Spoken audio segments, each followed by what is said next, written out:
নেসারাবাদে বিএনপির ঘোষিত ৩১ দফায় অনুপ্রাণিত হয়ে মহিলা দলে যোগ দিলেন স্থানীয় মহিলা লীগের শতাধিক নারী। সন্ধ্যা নিউজের প্রতিবেদনে দেখুন বিস্তারিত। সাথে আছি আমি কাউসার মাহমুদ। আওয়ামী লীগ থেকে প্রায় শতাধিক মামুনেরা যোগদান করতেছেন। এক নং বলদিরানের নেসারাবাদে বিএনপির উঠান বৈঠকে স্থানীয় আওয়ামী লীগ থেকে শতাধিক নারী কর্মী বিএনপিতে যোগদান করেছেন। মঙ্গলবার ২০ জানুয়ারি বিকেলে পিরোজপুর ২, কাউখালী, ভান্ডারিয়া ও নেসারাবাদ সংসদীয় আসনে বিএনপি মনোনীত প্রার্থী আহমেদ সোহেল মঞ্জুর সুমনের সমর্থনে নির্বাচনী সেন্টার কমিটি গঠন ও উঠান বৈঠকে তারা আনুষ্ঠানিকভাবে বিএনপির মহিলা দলে যোগ দেন। উপজেলার বলদিয়া ইউনিয়নের একতা গ্রামে অনুষ্ঠিত ওই বৈঠকে প্রধান অতিথি হিসেবে উপস্থিত ছিলেন নেসারাবাদ উপজেলা বিএনপির সাবেক যুগ্ম আহ্বায়ক মোহাম্মদ ইশতিয়াক আহমেদ সোহাগ, মোহাম্মদ রাজীব রায়হান। বিশেষ অতিথি হিসেবে উপস্থিত ছিলেন নেসারাবাদ উপজেলা শ্রমিক দলের সাধারণ সম্পাদক মোহাম্মদ আলাউদ্দিন মিয়া।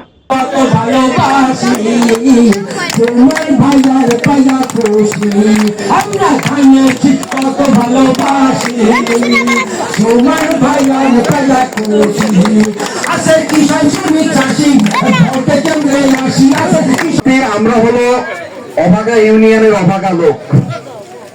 এক ইউনিয়নের থেকে আরেক ইউনিয়নের মানে অন্য প্রান্তে যেতে আমাদের যে দুর্যোগ পোহাতে হয়। এছাড়াও উপস্থিত ছিলেন বলদিয়া ইউনিয়ন বিএনপির আহ্বায়ক মোহাম্মদ রুহুল আমিন মিয়া, সদস্য সচিব সাইফুল ইসলাম সহ স্থানীয় বিএনপি ও এর অঙ্গ সংগঠনের বিভিন্ন স্তরের নেতাকর্মীরা। এটা সত্যি আমাদের সবচেয়ে কষ্টের এবং বেদনা।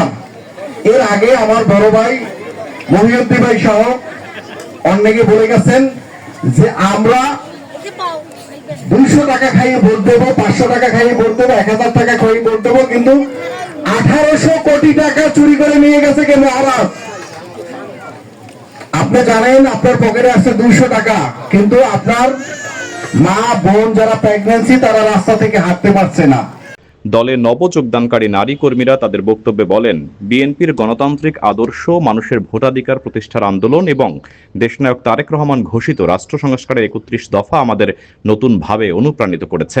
তাই আমরা বিএনপিতে যোগদান করেছি। এ সময় তারা আরো বলেন, অতীতের রাজনৈতিক বিভ্রান্তি থেকে বেরিয়ে এসে এখন আমরা বিএনপির পতাকা তলে ঐক্যবদ্ধ হতে চাই। এই লক্ষ্যে আগামী নির্বাচনে দলীয় প্রার্থীর বিজয় নিশ্চিত করতে সক্রিয়ভাবে মাঠে কাজ করব।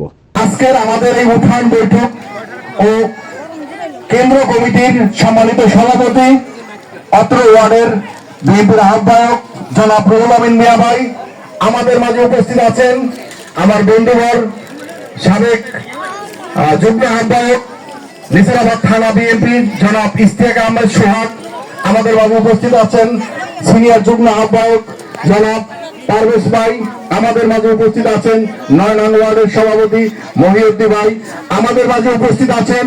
আমাদের যে বটবৃক্ষ সবার মাথার উপরে থাকে জনাব আলাউদ্দিন ভাই শ্রমিক দলের সাধারণ সম্পাদক আমাদের মাঝে উপস্থিত আছেন। যুব দলের যিনি ধরে রাখছেন আমাদের ছোট ভাই জাফর ভাই আমাদের মাঝে উপস্থিত আছেন। শ্রমিক দলের সভাপতি আমানত ভাই সহ আমার মা ও বোনেরা।